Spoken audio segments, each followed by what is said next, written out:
Kalian masih ingat dengan yang namanya Anies Baswedan? Mana tahu kalian sudah lupa. Saking lamanya tenggelam. Jadi aku cuma ingin mengingatkan saja nama itu. Supaya apa? Supaya jangan kalian pernah melupakan. Tahu enggak kalian? Sekian lama tenggelam, ternyata baru-baru ini baru muncul ke permukaan. Ya, dalam rangka apa? Dalam rangka memberi dukungan kepada Pramono Anung dan Rano Karno. Ada yang salah? Nggak ada yang salah. Nggak ada yang salah, ya. Daripada terima dukungan dari Amin Rais. Kalau ku bilang sama kalian, lebih masuk akal lah kalian terima dukungan dari Anies Baswedan daripada Amin Rais.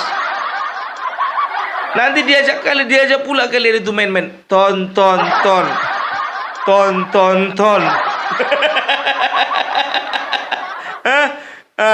Itu dia. Dan juga jangan lupa ya, kampanye nanti kalian. Jangan sempat kalian undang lagi. Nanti minta perform dia main seruling.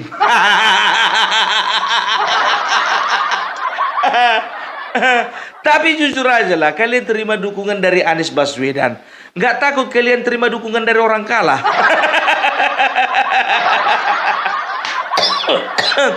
Aku bukannya apa, kalian yang kupikirkan. Takut nanti ketularan kalahnya itu sama kalian. Aduh. Padahal bukan apa ya, jujur aja aku bilang ya, pasangan ini kupujinya. Karena apa? Ya, karena mereka berdua ya itu sudah mampu menyalip Ridwan Kamil dan juga Suswono. Ya, kita akui kalau Jakarta ya pemilihannya itu agak luar biasa lah. Luar biasa, dinamikanya tidak terlalu kelihatan. Karena apa? Ini bisa dikatakan ini friendly match, ya kan? Bisa dikatakan ini adalah pertarungan yang ramah. Bayangkan kalian bertarung tapi ramah. Tengok aja cara debat kemarin, walaupun singgung-singgungan kan, tapi nggak ku tengok ada urat leher keluar, nggak kayak di Sumatera Utara. Sumatera Utara itu keluar urat leher bertuh kalian. Nah itu baru debat namanya. Tapi kalau Jakarta itu enggak. Karena apa? Karena kita lihat juga ya. Ini kita objektif ya. Aku tidak mendukung salah satu paslon di sini, tidak ya. Objektif. Siapapun yang menang, Rano Karno dan juga Ridwan Kamil, Ridwan Kamil dan juga Pramono Anung, ya itu sama-sama orang yang baik, sama-sama orang yang berprestasi, sama-sama orang yang bisa dipercaya rakyat. Kan begitu. Sekarang masalahnya ya bagaimana mereka bisa melayani masyarakat tanpa ada embel-embel petugas partai. Seperti Pramono Anung, mereka harus kerja keras meyakinkan masyarakat bahwasanya mereka itu petugas rakyat, bukan petugas partai. Ridwan Kamil begitu juga, ya. Ridwan Kamil harus bekerja keras di sini, meyakinkan rakyat Jakarta bahwasanya beliau itu memang punya pengalaman, gitu loh, ya. Jadi bisa dikatakan ya, siapapun yang menang kita menang banyak lah.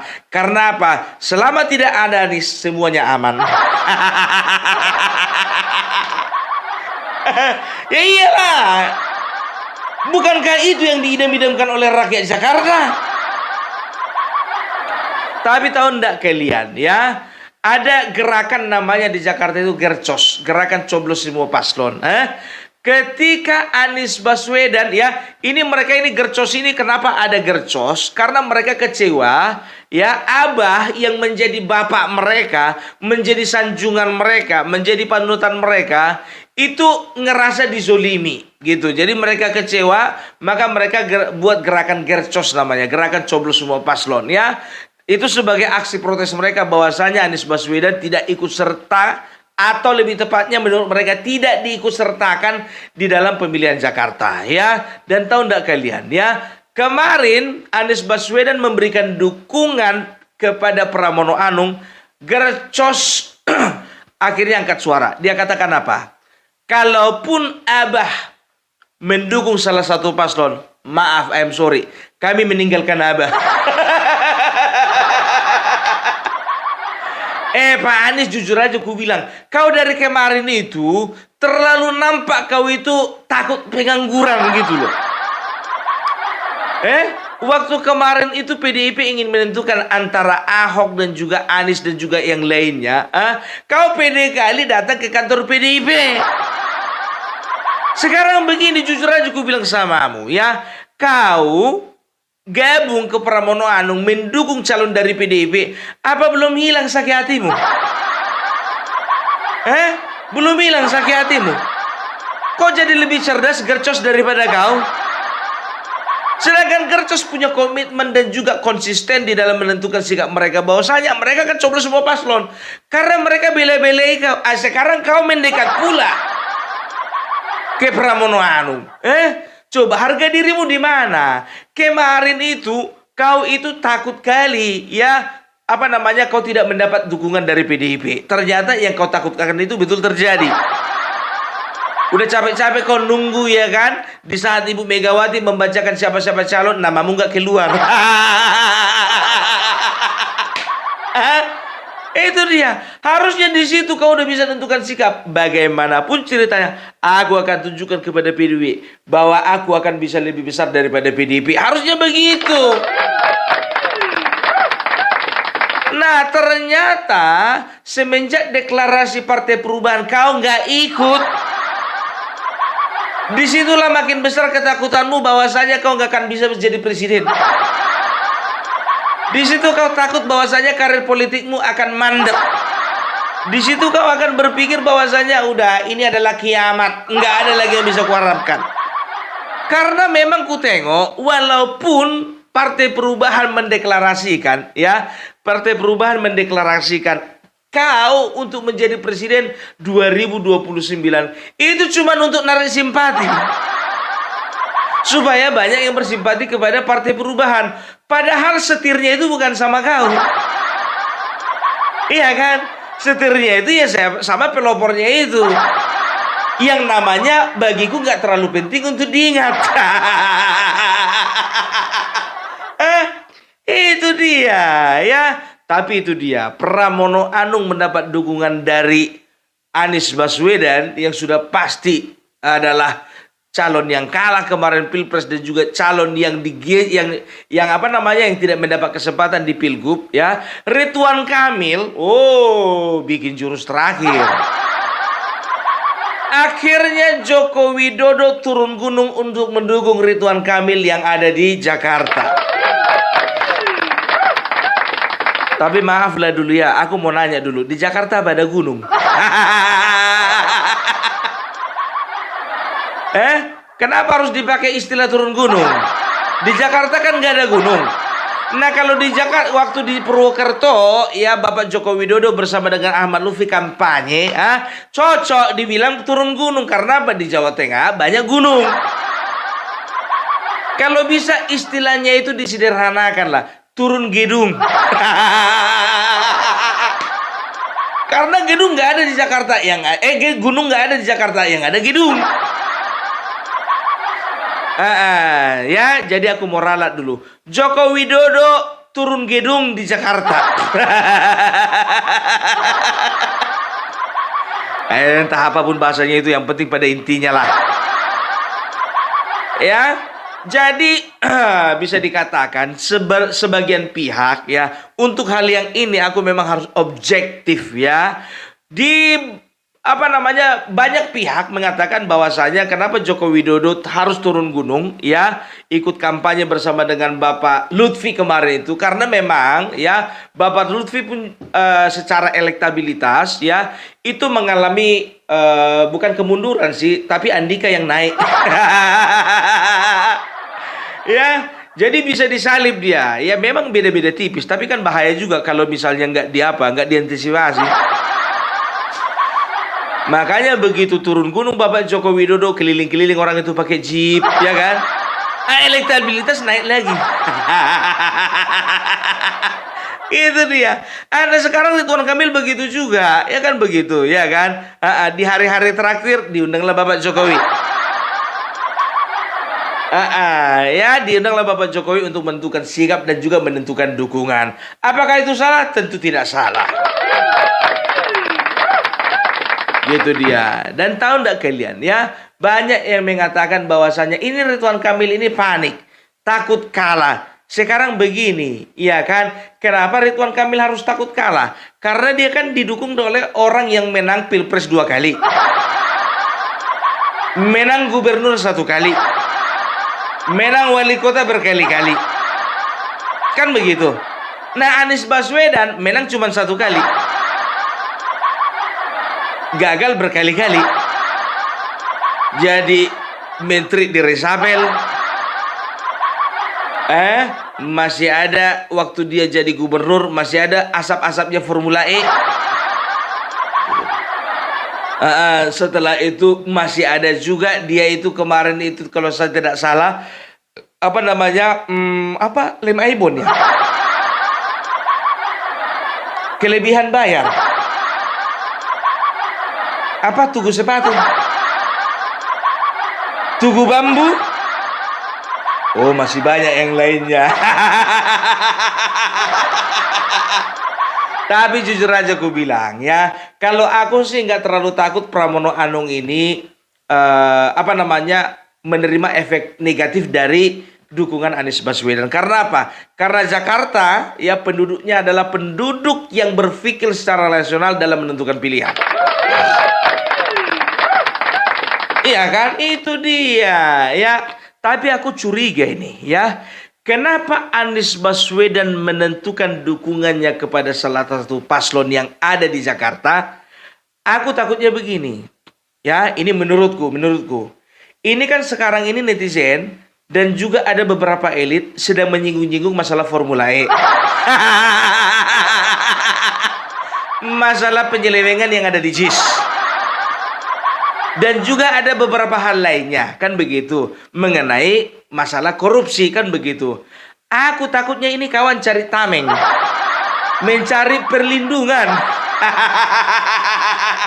Karena apa? Ya kan? Karena dia udah tahu gitu loh, kalau dia tidak dekat dengan penguasa, maka posisinya akan terancam, kan begitu. Tapi ku bilang sama kau Pak Anies, kalaupun kau memang ada tersangkut masalah Formula E dan juga masalah-masalah lainnya, ketika kau mendekat kepada Pramono Anung, ingat, itu bukan artinya kau bisa lepas, ya. Itu artinya hanya penundaan. Kalaupun kau terjadi proses bukan artinya kau bisa lepas, tapi hanya ditunda. Kalau terbukti. Jadi kayaknya arahnya ke situ. Karena coba perhatikan selama ini, ya kan, dia menentukan sikap udah nggak mau gabung dengan siapapun. Ya, jangankan sama lawan-lawan politiknya dulu. Sedangkan sama Refli Harun dibatas-batasi pertemuannya. Nggak terlalu intens dia ketemu sama orang Refli Harun, Said Didu, Abraham Samad dan lain sebagainya. Kan begitu, karena mereka takut. Ya karena si Anies ini takut dia, takut ketularan gilanya gitu kan. Rupanya datang netizen dan juga beberapa elit mengatakan bahwasanya Anies Baswedan lihat bentar lagi diincar. Termasuk Opung Parbela juga bilang kayak gitu. Merapatlah dia kepada salah satu paslon. Kepada RK nggak mungkin. Ya kan? Karena apa? Karena di situ ada PKS, ya, partai yang mengecewakannya dulu.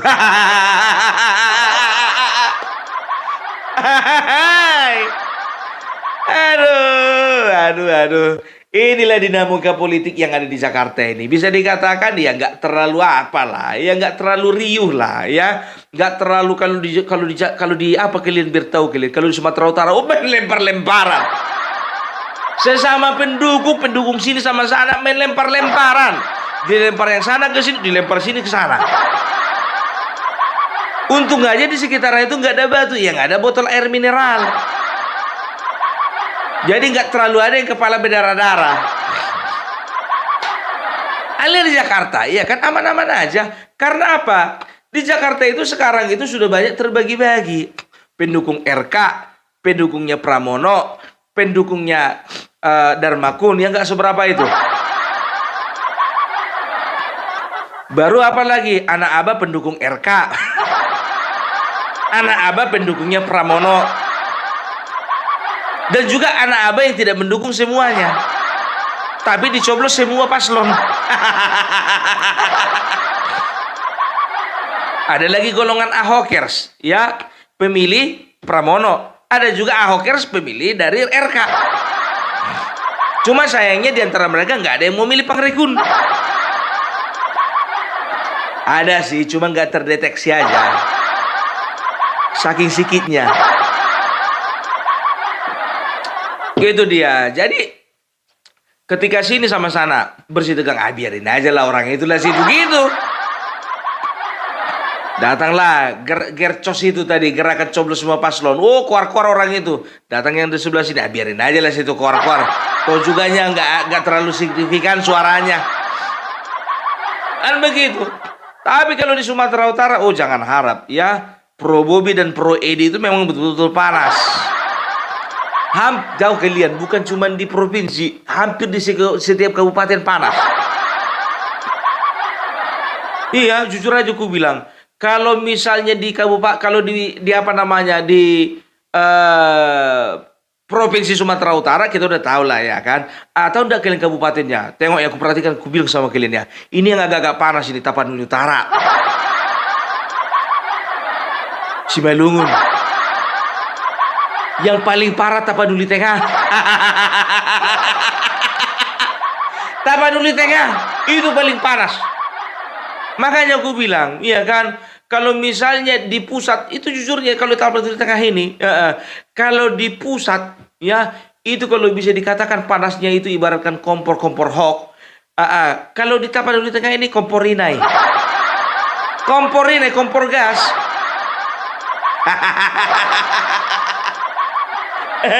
Luar biasa, itu dia makanya aku bilang. Jadi nggak ada lagi yang bisa kita nggak ada lagi yang bisa kita khawatirkan di Jakarta ini karena di daerah lain panas ya. Contohnya itu siapa lagi itu, Bojonegoro.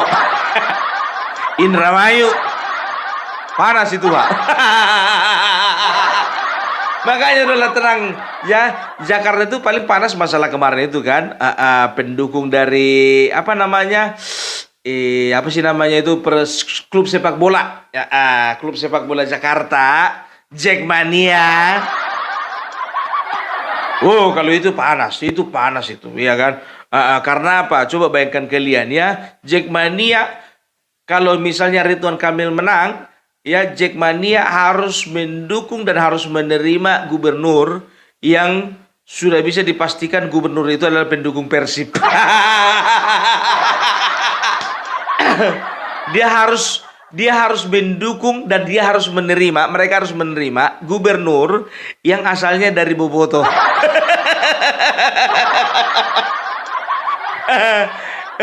Karena bagaimanapun juga nggak tahu, ya aku bilang sama kalian, kalau partai ya itu gampang rekonsiliasi, tapi jangan harapkan dari supporter bola. Karena apa? Sudah menjadi culture. Gitu dia. Itu artinya apa? Bahwasanya klub sepak bola dimanapun di Indonesia ini, itu mereka lebih punya komitmen dibandingkan partai politik. Itu dia. Coba kemarin supporter sepak bola yang dikecewakan gara-gara Ganjar. Gara-gara supporter sepak bola itu Ganjar makanya dapat 16%. Karena jelas-jelas Ganjar tidak mendukung Piala Dunia akan diadakan di Indonesia. Itu dia kan. Itu makanya aku bilang kalau enggak, wow, luar biasa kian kemarin Indonesia menjadi tuan rumah, ya kan. Jadi itulah dulu dari Opung Parbelak ya. Kalau misalnya dikatakan Bapak Joko Widodo turun gunung untuk Ridwan Kamil, ya bisa dikatakan ya mudah-mudahan. Kalau aku bilang sih mudah-mudahan ya, karena aku tengok persaingan makin ketat. Mudah-mudahan ini bisa memberikan efek ya, bisa memberikan efek positif bagi pasangan Ridwan Kamil dan Suswono ya. Jadi ya tapi kan di dalam beberapa kali kesempatan memang Bapak Jokowi mendukung beberapa calon kepala daerah ya, bukan karena politik, karena dia nggak ada kepentingan. Ya, jangan kalian bilang ngapain cawe-cawe, enggak, dia bukan presiden. Kan begitu. Ya, dia itu mendukung dari lubuk hati yang paling dalam, ya. Dan bukan itu aja sih, ya. Rakyat juga bisa menilai bahwa saya sampai sekarang cinta rakyat kepada Bapak Jokowi belum bisa luntur. Tepuk tangan untuk Bapak Joko Widodo. Iya, ini susah dicari pemimpin seperti ini. Wah, belum ada bandingannya. Oke, Jadi itu dulu dari Opung Parbelak. Salam NKRI, NKRI harga mati.